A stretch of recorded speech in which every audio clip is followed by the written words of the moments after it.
Salam, selamat pagi. Kita akan masuk dalam renungan harian pagi. Mari kita berdoa. Ya Tuhan, Allah Bapa kami di dalam Yesus Kristus, kami hendak membaca dan merenungkan firman-Mu. Urapi hati dan pikiran kami. Di dalam nama Tuhan Yesus Kristus kami berdoa. Amin. Bapak Ibu Saudara-saudara, bacaan kita terdapat di dalam Roma 12 ayat 1 sampai ayat yang ke-8. Dan tema yang saya mau ambil di dalam renungan pagi hari ini adalah ibadah sejati adalah mempersembahkan tubuh.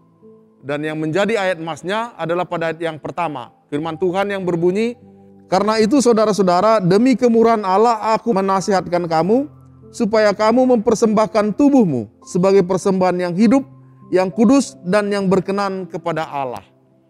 Bapak Ibu Saudara-saudara, ibadah yang sejati ternyata tidak berbicara tentang jam terbang kita di dalam melayani pekerjaan Tuhan.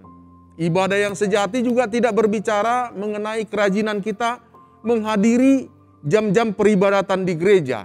Dan ibadah yang sejati juga tidak berbicara mengenai besarnya jumlah persembahan yang kita bawa ke rumah Tuhan. Tetapi ibadah yang sejati adalah berbicara bagaimana kita mempersembahkan keberadaan seluruh kehidupan kita sebagai persembahan yang hidup, yang kudus, dan yang berkenan kepada Tuhan. Bapak Ibu Saudara-saudara, apa yang dimaksud dengan mempersembahkan tubuh kepada Tuhan?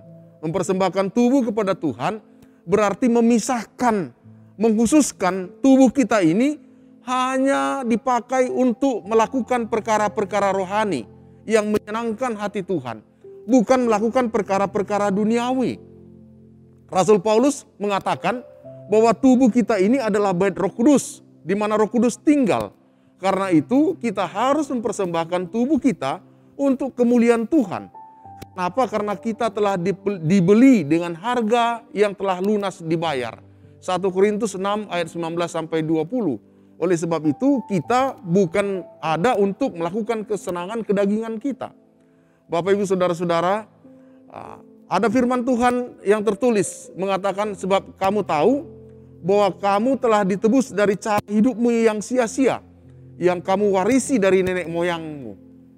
Itu bukan dengan barang yang fana, bukan pula dengan perak atau emas, melainkan dengan darah yang mahal, yaitu darah Kristus yang sama seperti darah anak domba yang tak bernoda dan tak bercacat. 1 Petrus 1 ayat 18 sampai 19. Bapak Ibu Saudara-saudara, oleh karena itu, kita telah ditebus oleh darah Kristus. Oleh sebab itu kita harus menyerahkan keinginan tubuh kita kepada pimpinan Roh Kudus. Dan firman Tuhan mengatakan, sebab itu hendaklah dosa jangan berkuasa lagi di dalam tubuhmu yang fana, supaya kamu jangan lagi menuruti keinginannya.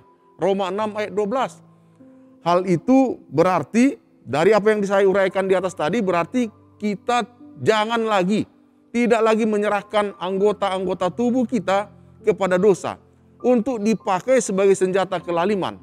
Tetapi menyerahkan tubuh kita ini untuk dipakai sebagai senjata kebenaran. Roma 6 ayat yang 13. Bapak Ibu, sampai saat ini ada banyak masih orang-orang Kristen. Meskipun mereka sudah melakukan pekerjaan Tuhan, bahkan berstatus sebagai hamba Tuhan.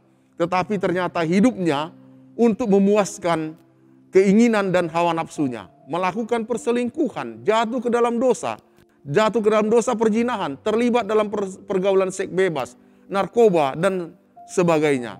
Dan itu bertentangan dengan apa yang Tuhan kehendaki. Sangat memprihatinkan. Orang-orang percaya dipanggil. Kita dipanggil bukan untuk melakukan apa yang cemar, melainkan apa yang kudus di mata Tuhan. 1 Tesalonika 4 ayat 7.